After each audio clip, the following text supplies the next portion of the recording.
Hi guys, we're back with impulse control. So I'm getting ready to go live here on Facebook, and I know I've completely neglected the YouTube. I do a dozen live videos every day. I'm gonna try to get resituated and start because I can download them from Facebook and upload them to YouTube, but they're because of the way they're shot, they're really designed just to be watched on a phone. So which is probably how everybody's watching it. So.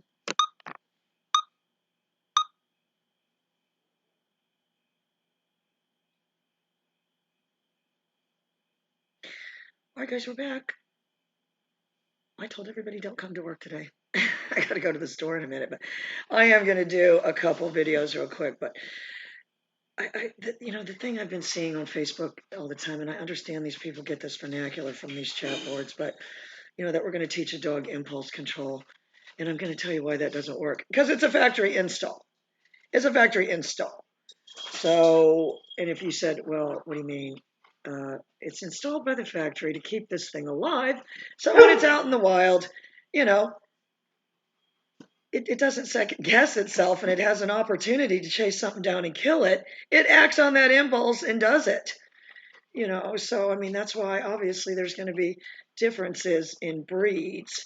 But what I see people calling it on the chat boards is it's a reactive dog. It's a reactive dog.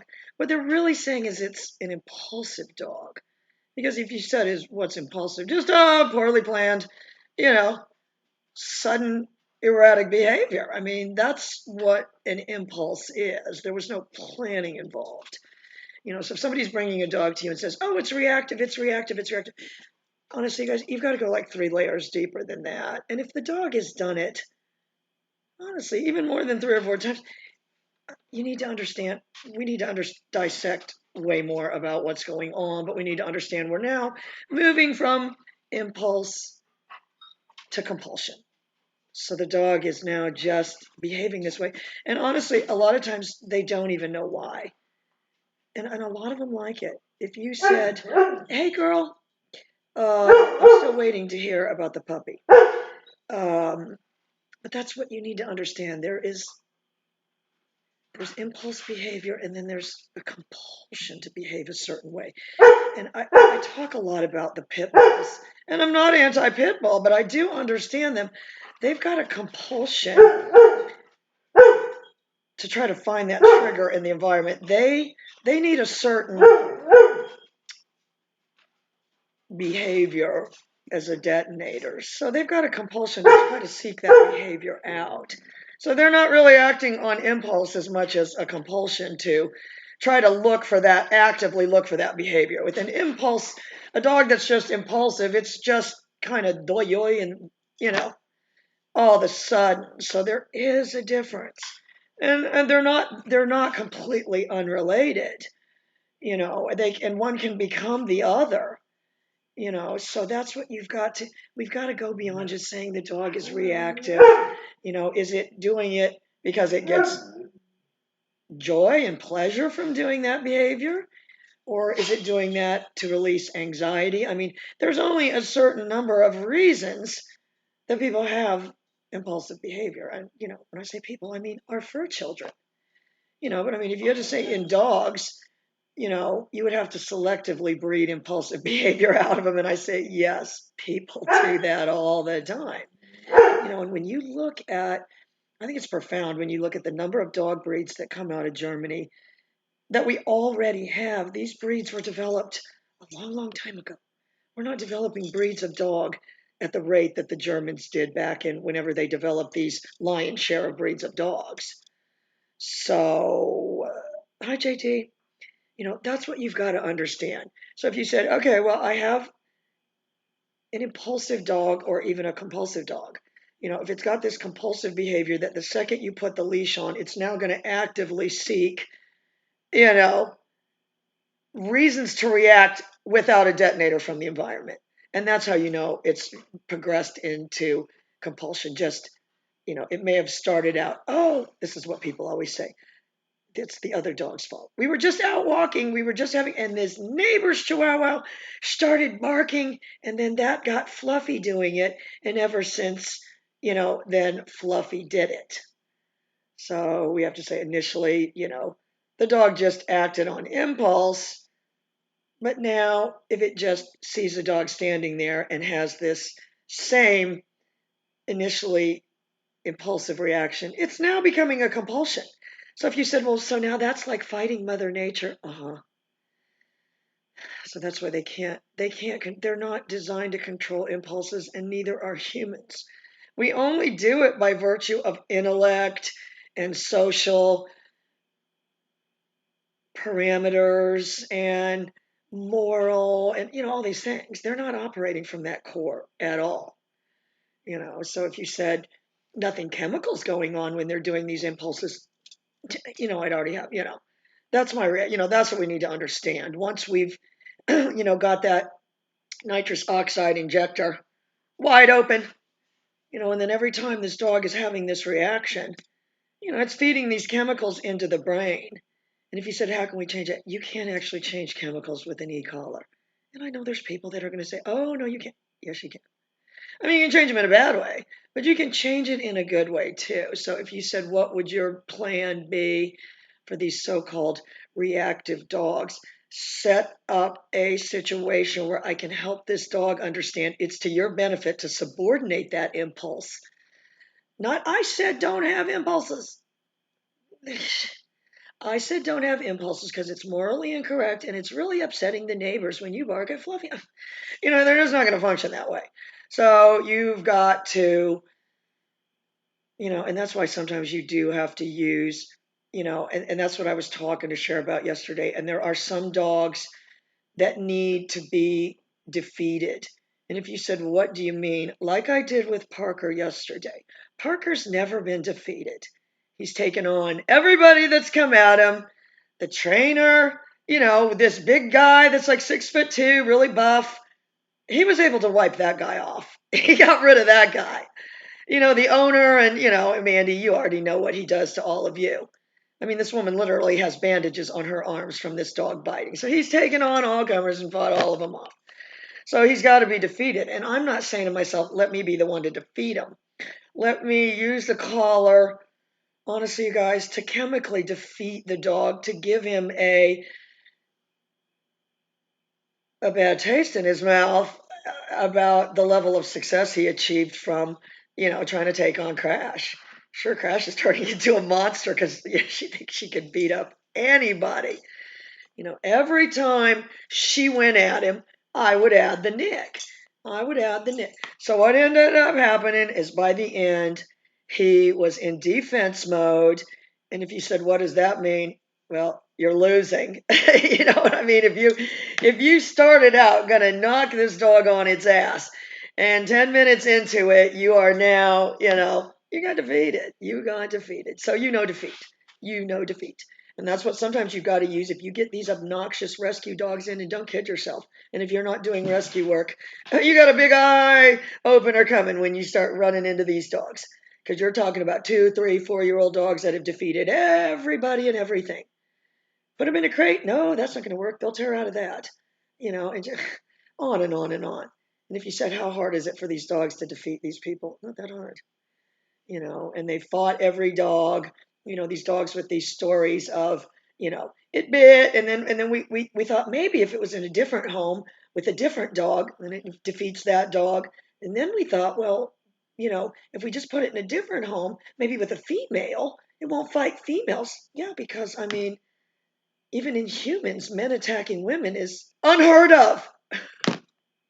That people believe that, No, a dog, an aggressive male won't attack a female.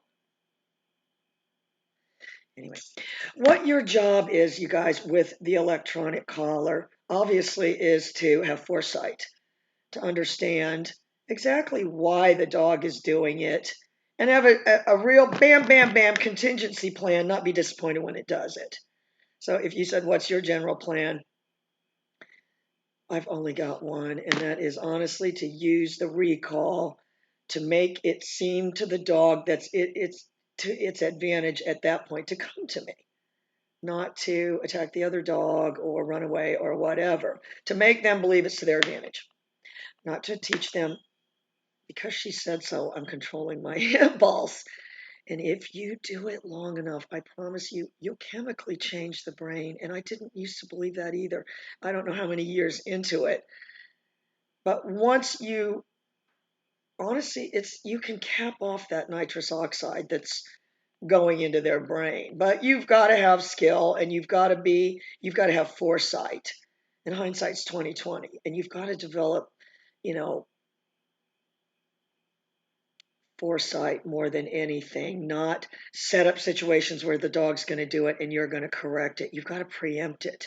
You've got to have the dog come to the conclusion doing this was better than doing that. And any kind of, if it's, you know, and that's why I say you've got to train them in drive to be able to control them in drive. If you said, I've never had this dog at top speed, I'd say then you failed. You've got to at top speed, because if you said you mean it's got endorphins and chemicals going when it's at that, yeah, it does. Ask anybody that runs a sprinter. There's a chemical, and we don't talk about that enough with the e-collar because you can change the chemicals. And people don't believe it, but that's your best hope with an impulsive dog is to be able to set that sequence up, not correct it for being impulsive, because just the nature of impulsivity, there's no planning. So if you're being punished for something you didn't plan, it's harder to understand. But if it's a compulsive dog, and the compulsive dog is a hunting dog that's going out there looking for reasons to react. And that's different than being impulsive. If you're impulsive, you're maybe honestly just walking around like me, living my happy little life until something happens. And then, my impulse is just to, attack these people or something, the bullies or something, something like that. But you need to understand dogs are not operating from any moral core. They do not have a sense of it's not socially acceptable to do that. They don't. They don't. So if you can use the collar to, and I don't even like to use the word redirect because they use that on the chat boards too, but just turn all that momentum back in your direction, they will begin to default to it. They will begin to default to it, and they won't know. You can make the recall a compulsive behavior. And they're not going to question. They're not going to question you. They're not going to. If you did that to a person, yeah, they would question you. They call that a cult. That's what you guys have to think of when we're looking at that dog when it's reacting. The only thing that you guys should be seeing is what chemically is going on with this dog. Is it getting pleasure from doing this? You know. So if it's getting pleasure from barking and doing these other things, well, how can I change? What if I get chicken? Does it get pleasure from chicken? I can redirect it that way and make it believe, honestly, that subordinating its impulse was a successful behavior. That's the only choice, not it saying to itself, I controlled my impulse. Hence, I'm a good dog. I'm operating within a moral core. They're just not going to say that. They're not going to say that. If you said you can get bird dogs and control their impulses, I'd say bird dog guys already tried that. They learned it didn't work. They developed a lot of tools, training methods, and selective breeding so they can go out there and hunt their birds.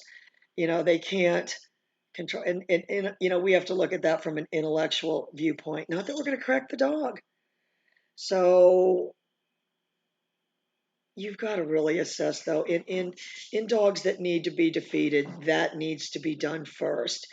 And if you said, what's the best way to do that? With an older dog, I don't have a problem doing it with a bar collar, and I'm thinking of actually doing it with Friday. I haven't used one for 3 or 4 years, but she doesn't have any ability to control her impulse to bark if something moves. It's not even if it was in a dead sleep, it would if you put it in slow-mo, I mean its brain would be telling it to bark before it even opened its eyes. So it doesn't have there's circuits missing in a lot of these dogs. So you can use, if you said, what kind of tools do we need to install circuits? best ones they have, the best ones they have. Head halties, not chains, not everything. Understand that we're looking at it from a chemical viewpoint. So if you said the reason these dogs recall is they believe that subordinating their impulse to do whatever they were doing and coming to you is a more successful behavior. Yes. Not because they love me, not because they know that's what good dogs do. That would be like me saying, teach Freak not to uh, chase squirrels. I wouldn't even try. you know, he's got such a compulsion. I think, if you put a squirrel in a little blind, he does like a little blind thing on the palm tree where, ar. If I was going to control that, I'd have to go back before I even thought about chasing the squirrel and start setting stuff up. And I know you guys get tired of me saying this and saying that the recall is the most important thing. If I didn't have that, I wouldn't have anything. They would be gone. They would be gone and they would not be a captive audience. So use the e-collar. That's going to be today's lesson. Use it chemically. Use it chemically. Use the collar to direct all those endorphins and everything back at you. That's all you can do. You can't take an animal that's hardwired. If you said that's not a factory install, people teach dogs to be impulsive. You can't even teach dogs to be impulsive. It's like horses. They spook. Do you have a white sheet? Yeah, that's why when a horse sees a white sheet and doesn't spook, they say it's bomb-proof. There's no real bombs going off around these horses, but it sees a white sheet hanging on a line and it doesn't spook. It's able to subordinate its impulse because they taught it a lot of things before that. They didn't wait till it spooked and punish it and whip the horse so that the horse said, I won't spook again, because that's what you have to think of with dogs, especially fearful dogs. But I see more dogs that get joy. And I want you guys to really study up the difference between, being impulsive, just impulsive behavior and behaviors that become a compulsion. And if you said, how fast can they become a compulsion, or are compulsions inherited? Oh, God, yes. God, yes. They're inherited. You can't give them compulsions. There has to be some pre-existing factor. But if you said you mean in the wild, that would be to their benefit, to compulsively chase to compulsively do it would be successful. So they're going to continue to do it. So the only, if impulsive behavior and compulsive behavior in dogs is hardwired in them to be successful, our only hope is to rewire it and make them believe that whatever we're doing is successful. Not, you can't punish it away. I probably used to try to do it too, you guys, but you can't. If the behavior is there, you can use that collar with surgical precision to turn it back in your direction. And you're not losing anything. And if you said, well, that's manipulating them, that's what we have to do. That's what we have to do. It's not going to work any other way. It's not going to work. If you said, listen, lady, there's high levels of success in controlling both impulsive and compulsive behavior in humans. They have teams of psychiatrists that can fix any person quite quickly. Oh, yeah, please. It's almost impossible. It is almost impossible. There are things in human beings that can't even be fixed. If you said, well, they get these child molesters and, they fix them. They don't fix them at all. I'm not even like some cruel person like that, but I think honestly they need to just get rid of these people. They just need to get rid of them. It's not good. If they're not correct in the mind, you have to look at that dog's mind when it's reacting, and you have to say to itself, just like you have to do this with people too, is there something missing here? Is there a circuit missing? Is there a component missing? How can I gap that? That's not, I'm going to correct this dog and it's going to understand, because they're not. I'm going to get a surgical tool and I'm going to do what I can to chemically make this dog believe that's what it wants to do. And I know you're saying this is insanity, but it's not. It's not. If it believes, you know, that subordinating the impulse to do that led to something good, and you inundated it with that, and then not subordinating the impulse led to a piano falling. I mean, that's going to work. It is going to work. But when you understand, well, a 2-year-old dog is probably not a reactive dog. It's probably got a serious compulsion. So you're going to have to view that differently. It's not a reactive dog. It's an impulsive dog that morphed into a dog with a serious compulsion. you know. And you have to help people understand that. It isn't the dog. They were right there on the journey helping this thing along with its compulsion. And that's why I'm not a big fan of people going to walking around the neighborhood. Okay, you mean so all your neighbors' dogs from behind the fence and behind the window can scream out the window at your puppy, "I'll kill you!" you know. So now this dog does start to develop a little, chemical anxiety. And fast forward 6 months, they're walking the Yorkie, and now Max is big and strong and acts on his impulse and well, that was successful. Fast forward another 6 months, it's a compulsion. You're barking at every dog, whether it does anything or not. So it's not a reactive dog, it's now a compulsion that it can't control.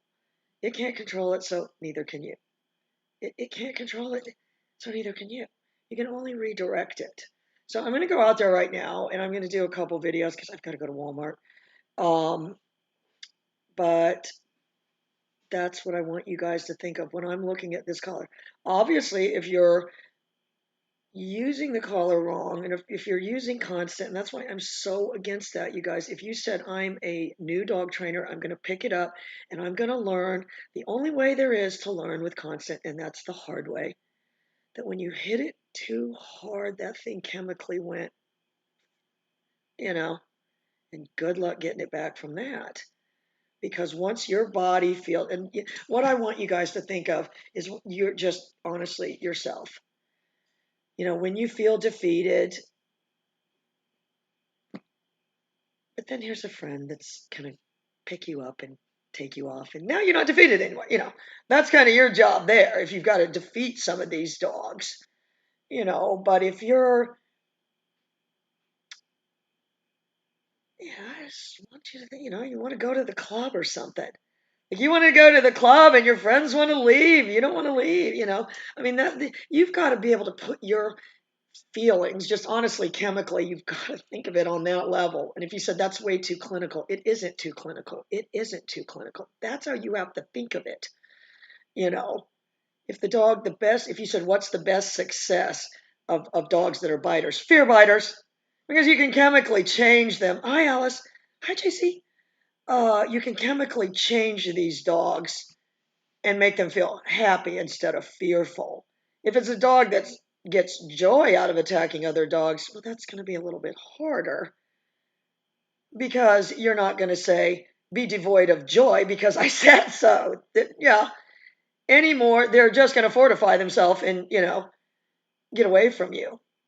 So that needs to be the lesson. You've got to think of chemically if we're looking at this dog strictly from the behaviorist viewpoint. And share that thing you sent me where those people took that rescue dog to a behaviorist. And the behaviorist said the dog had anxiety and conflicted behavior. Jesus freaking Christ, how much did you pay them to tell you that? Who doesn't have that? That doesn't solve the problem. And if you said the best tool that we have is obviously an e-collar, and we've got to think of it, what can we do? What does it do chemically, and what can we make it do chemically to that dog? If I can take a dog that's, again, in a heightened reality state, in a dead run, and turn all of that back in my direction, then I am doing good. I'm doing good. I'm not going to take that dog that's in a heightened reality state of joy running, say, stop running, stop having joy, and get your ass over here and sit. It isn't going to work. I'm thinking to myself, if chemically it's still in that same state of mind, I should honestly be able to get it to accelerate to me. So if you're not able to get one to accelerate to you, because then you're taking it even up to another level. You're making yourself even more likable than the running away. And I'm getting ready to cut up some chicken and show you how to do that. So that's just what I want you guys to think of. The e-collar has a chemical effect, and I know this is going to be confusing too, only by virtue of the nick or the constant. And that really isn't right. But I want you to think of any time we hit the nick or the constant, we are chemically affecting the dog. That's the right thing. It's not only that, but anytime we hit the nick or the constant, we are having a chemical effect. So you're either defeating the dog or you're augmenting, the state of heightened reality. Those are your only two choices. And you probably need to use both of those choices. You just need to decide where and when is going to be the right time. And the right time to, you know, defeat the dog is not the relationship between you and the dog, is the handler. The pager, you're risking less because you don't risk defeating the dog chemically with that. And if you said, well, dogs that get in fights and get their ass kicked are not chemically defeated, they are. They are. Their brain is defeated. They're chemically defeated. Their body's defeated. Their muscles are defeated. You know, their fiber of their being is defeated. So you can use the e-collar to defeat them. You just have to decide, and it's defeat them chemically. I mean, that's what it is. So you can either defeat or augment them chemically. I know you guys are all thinking maybe she is crazy. I'm getting ready to go out there and cut